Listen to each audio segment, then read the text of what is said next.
Nous allons donc proposer une nouvelle écriture complète de l'article 24. Ça pourrait être une piste d'aboutissement. C'en est une ou pas? Mais ça n'est une sûrement. Mais on est tombé sur la tête. Il revient donc au Sénat et à lui seul de l'examiner et de réécrire si cela s'avère nécessaire. Une espèce de bricolage permanent qui conduit au désordre. On aura ensuite à se prononcer pour s'entendre entre l'Assemblée nationale et le Sénat. Ce que je constate, c'est qu'il y a des règlements de compte à tous les étages. Ce n'était pas un bon calcul, c'était une erreur. En gros, il faut que ça change.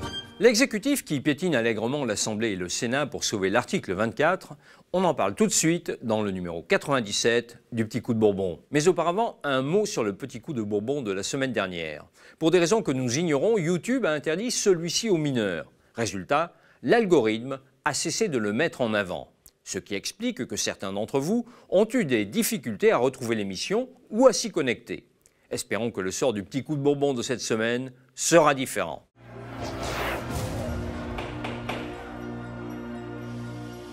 La semaine qui vient de s'écouler restera comme une des plus folles de la vie parlementaire.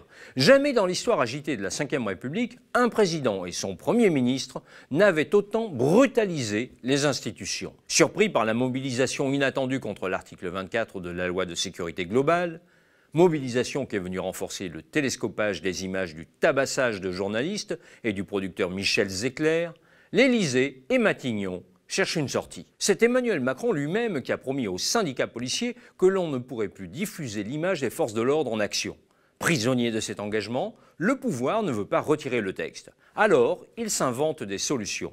Des solutions qui remettent de l'huile sur le feu plutôt que de l'éteindre. Voilà que l'article 24 pourrait migrer vers un autre texte législatif, en l'occurrence le projet de loi confortant les principes républicains que doit examiner le Conseil des ministres le 9 décembre. Écoutez la réponse de Jean Castex hier matin au micro de Jean-Jacques Bourdin. On aurait pu glisser cet article 24 dans ce projet de loi. Mais dans le cadre de l'article 25 de ce projet de loi, qui est proche, qui est voisin. Qui, je vous le concède, n'est pas très éloigné. Ça pourrait être une piste d'aboutissement. C'en est une ou pas? Mais ça n'est une sûrement. Qu'y a-t-il donc dans cet article 25 ? Du moins, dans la mouture qui circule actuellement. Le fait de révéler, diffuser ou transmettre par quelque moyen que ce soit des informations relatives à la vie privée, familiale ou professionnelle d'une personne, permettant de l'identifier ou de la localiser dans le but de l'exposer, elle ou les membres de sa famille, à un risque immédiat d'atteinte à la vie ou à l'intégrité physique ou psychique ou au bien, est puni de 3 ans d'emprisonnement et de 45 000 € d'amende. Lorsque les faits sont commis au préjudice d'une personne dépositaire de l'autorité publique ou chargée d'une mission de service public, les peines sont portées à 5 ans d'emprisonnement et 75 000 € d'amende. Cet article a été rajouté après l'assassinat du professeur Samuel Paty à Conflans. Certes, l'article 25 de la loi confortant les principes républicains ne modifie pas la loi de 1881 sur la presse.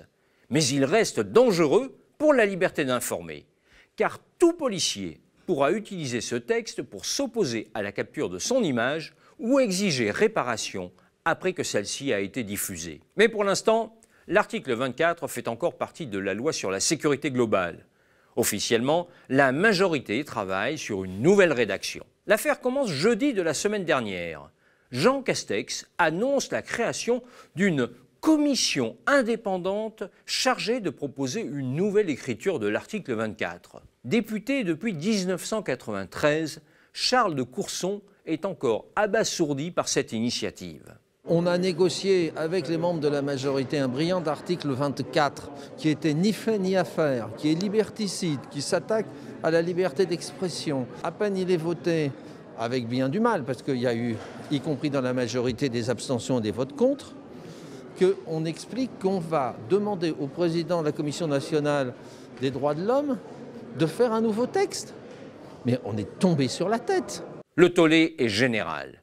Configuration inédite sous la Ve République, le président de l'Assemblée Richard Ferrand, le président du groupe de La République En Marche Christophe Castaner et le ministre des Relations avec le Parlement Marc Fesneau protestent. Ce n'est pas à une commission Théodule d'écrire la loi. Nouveau revirement le lundi. Emmanuel Macron convoque les 3 présidents des groupes de la majorité présidentielle, Christophe Castaner pour La République En Marche, Patrick Mignola pour le MoDem et Olivier Becht du groupe Agir. Dans l'après-midi, les 3 chefs tiennent une conférence de presse. Nous allons donc proposer une nouvelle écriture complète de l'article 24, qui devra répondre au double objectif fixé. Cette nouvelle rédaction sera conduite dans le cadre d'un travail collectif aux 3 groupes de la majorité.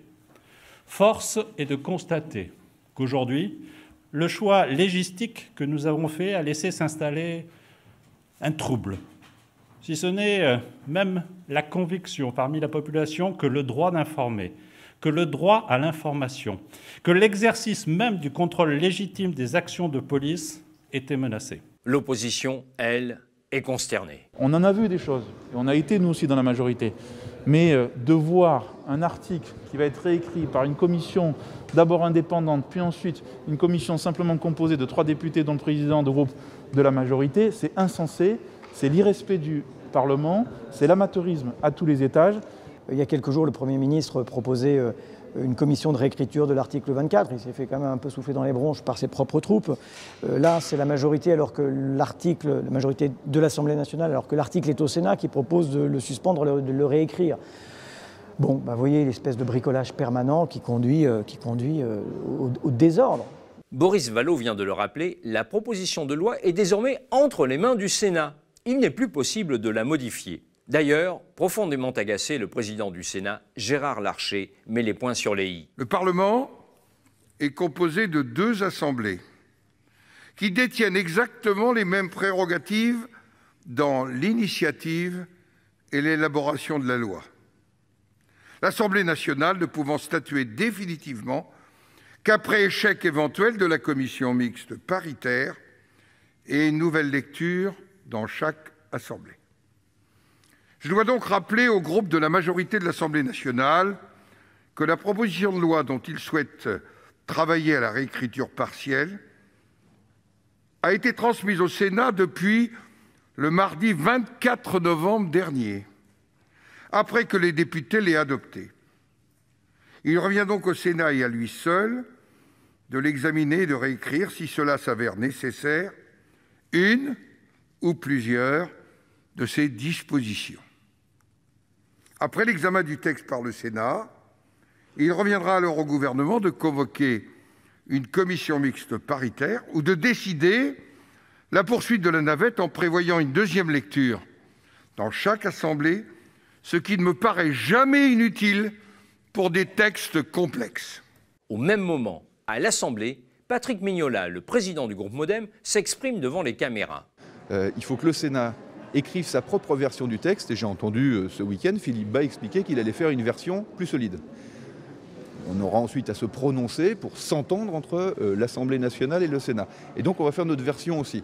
Par rapport à d'habitude, au lieu d'attendre que le Sénat se soit prononcé, on a décidé d'écrire tout de suite notre version Assemblée nationale. Si elles peuvent converger, ces 2 versions, ce sera très bien. Mais c'est important que nous respections l'indépendance des sénateurs sur la réécriture de la loi, et que les sénateurs respectent notre indépendance sur la réécriture de cette même loi. En clair, le patron des députés MoDem indique aux sénateurs que l'Assemblée fera comme elle l'entend, c'est-à-dire comme l'Élysée l'exige. Mais derrière cette crise institutionnelle, il y a aussi quelques rancunes tenaces. Ce que je constate, c'est qu'il y a des règlements de compte à tous les étages. Il y a des règlements de compte entre le Premier ministre et le ministre de l'Intérieur. Il y a des règlements de compte entre le ministre de l'Intérieur actuel et le ministre de l'Intérieur précédent. Damien Abad fait référence aux propos tenus lundi soir par Gérald Darmanin devant la commission des lois de l'Assemblée nationale. D'abord, il y a une erreur fondamentale que nous avons commise au ministère de l'Intérieur. C'est le peu de formation que nous offrons à nos policiers. Raccourcir la formation initiale, c'est-à-dire la formation quand on embauche un policier, n'était pas une bonne mesure. J'ai parfois entendu l'opposition le dire. C'est une vérité. Parfois, elle se heurte à des réalités. On veut à la fois plus de policiers rapidement. Et effectivement, si on veut des policiers rapidement, il faut parfois raccourcir leur formation pour qu'ils soient plus rapidement sur la voie publique. Mais ce n'était pas un bon calcul. C'était une erreur. Devinez qui a ramené la formation initiale des policiers d'1 an à 8 mois. Christophe Castaner, alors ministre de l'Intérieur, et aujourd'hui président du groupe des députés de La République En Marche. Du coup, l'empressement de ce dernier à réécrire l'article 24 de la loi de sécurité globale prend un autre visage. Car c'est Gérald Darmanin lui-même qui a rédigé la version initiale de l'article 24. La vengeance est un plat qui se mange froid, mais parfois le plat n'a même pas le temps de refroidir. Cependant, pour Alexis Corbière, le réquisitoire du ministre de l'Intérieur ne se réduit pas à un simple règlement de compte avec son prédécesseur. Contraint et forcé, Gérald Darmanin a énoncé quelques vérités. Gérald Darmanin, hier soir, face à la pression de toute manière, est obligé de dire des choses qui me semblent cette fois-ci assez raisonnables. On peut discuter, mais c'est intéressant ce qui a été dit hier soir. En gros, il faut que ça change. Nous, on l'a dit avec Jean-Luc Mélenchon, si nous arrivons en responsabilité, il faudra modifier de fond en comble cette maison. Par de la formation, par la qualité de l'encadrement, par des rapports hiérarchiques plus clairs entre les uns et les autres, et par un recrutement aussi. Les revirements du gouvernement sont donc apportés au crédit de la mobilisation, et en premier lieu, celle des journalistes. Pour le député de la France Insoumise, le gouvernement a peur des réactions de la presse. Mais la mobilisation de la profession, moi je pense, est un élément qui a amené à ce que politiquement ce gouvernement se dit là, on peut, éventuellement avoir dans la rue des gens qui n'acceptent pas de travailler plus longtemps. On peut faire plein de choses, on peut amener des politiques antisociales. Mais il y a dans ce pays, et profitez-en, j'ai envie de dire, c'est une réflexion à avoir sur le métier de journaliste, il y a une puissance quand même de la presse quand elle se mobilise. L'avenir de l'article 24 a maintenant des allures d'équation à plusieurs inconnus. Quelles modifications le Sénat va-t-il lui apporter? Quelles nouvelles moutures les députés de la majorité préparent-ils? Jean Castex va-t-il retirer l'article contesté et le glisser dans la loi confortant les principes républicains? Emmanuel Macron doit s'exprimer demain soir sur le média en ligne Brut. Peut-être en saura-t-on davantage sur les intentions du pouvoir. De leur côté, les syndicats de journalistes appellent à de nouvelles manifestations ce samedi. La bataille pour la liberté d'informer continue.